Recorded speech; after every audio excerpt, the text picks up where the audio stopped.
Hey, what's up guys? Min City here back again with another video, and I am excited to bring you my review of Dandara Trials of Fear.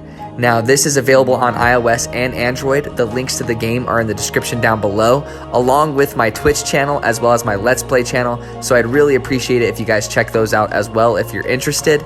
And don't forget to leave a like and pop a sub. It helps out small channels like mine so much in continuing to create content for you guys. But I appreciate you guys clicking on this video. Now let's get right into this review. Art style and sound design. Right from the get-go, I could tell that I was going to love the art style of Dandara. Now, it's a pixel art style, and it's very detailed and has a ton of personality.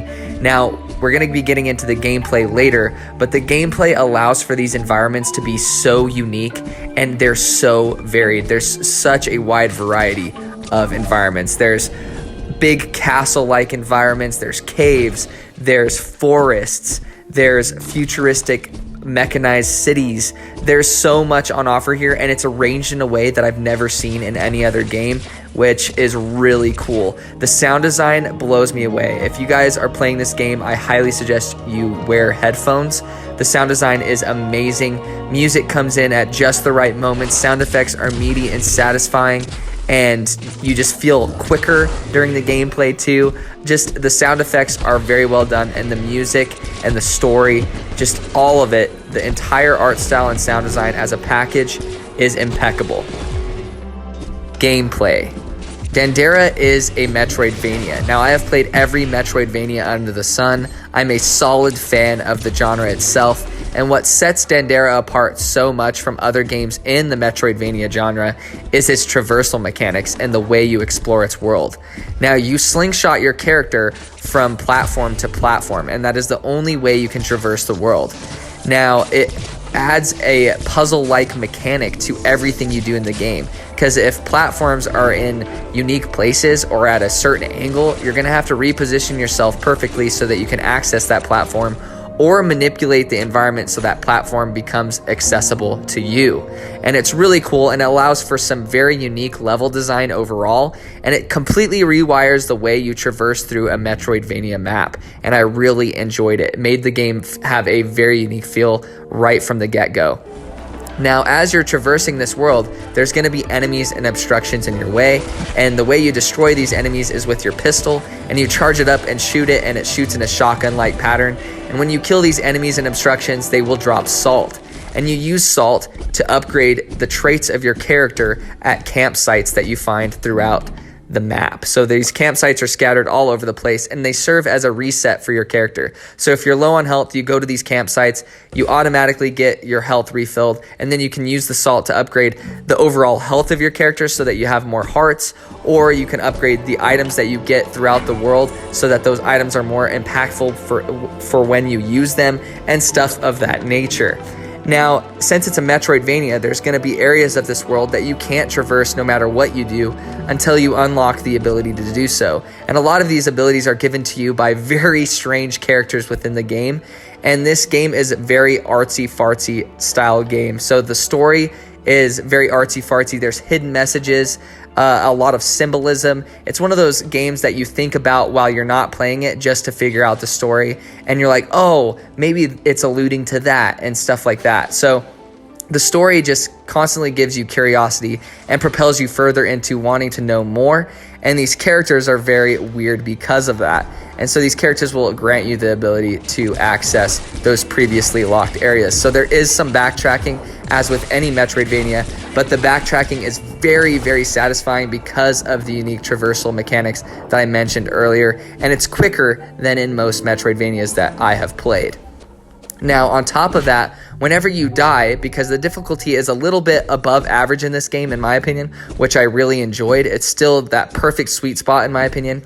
But when you die, you leave behind kind of a ghost-like character of yourself, and it's kind of like in Dark Souls. So you will be teleported back to the most recent campsite you visited, and if you can make it back to where you died, you can get everything that you lost, and you lose all of your salt when you die, so that's the penalty.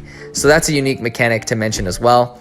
But overall, the gameplay is very rewarding. The exploration aspects are very rewarding just to do because the game is so beautiful and satisfying to look at.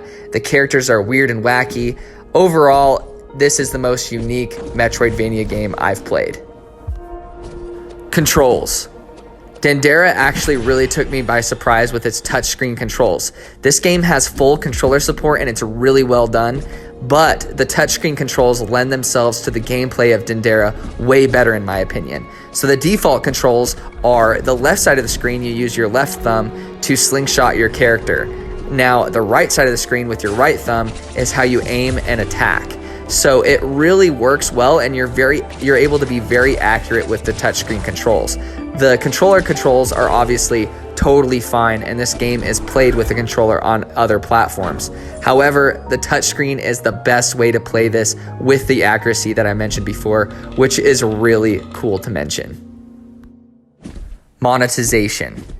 Dandara Trials of Fear is available for $5.99 on the App Store. Now, this includes all of the game's DLC up until this point, and as far as I'm aware, this is the same game that is available on other platforms. So it's a completely premium experience with all of the content that's been released so far. Verdict. As a seasoned veteran of the Metroidvania genre, I wasn't really expecting to see anything super unique with Dandara, but boy was I wrong. Dandara is one of the most unique experiences in the Metroidvania genre I have ever had, and it's because of the traversal mechanics. It just rewires the way you think about the Metroidvania genre as a whole with how you traverse its world. And this game is art. Everything you see and hear is just so beautiful, and it's so fun to just take it all in as you're exploring. It makes it even more rewarding to just find these nooks and crannies and just explore every last possible spot in this game. Now, if you enjoy Metroidvania games, this is a no-brainer on mobile. This is as good as it gets on mobile. And if you're just looking for a unique experience overall, not even with the Metroidvania genre, this is one to try out. And I think the best way to play it is on mobile because of those touchscreen controls and how well they translate. Definitely go get this game. Alright guys, that was my review for Dandara Trials of Fear. Don't forget to leave a like and pop a sub if you guys are new or you enjoy mobile gaming content, or if this review helped you out in any way. It really helps out small channels like mine. Again, my Twitch channel and my Let's Play channel are in the links down below as well, so feel free to check those out if you guys are interested. I appreciate you guys watching to the end of the video. It really helps my videos out in the algorithm, and I wanted to thank you specifically for that. I hope you guys are staying safe and take it easy.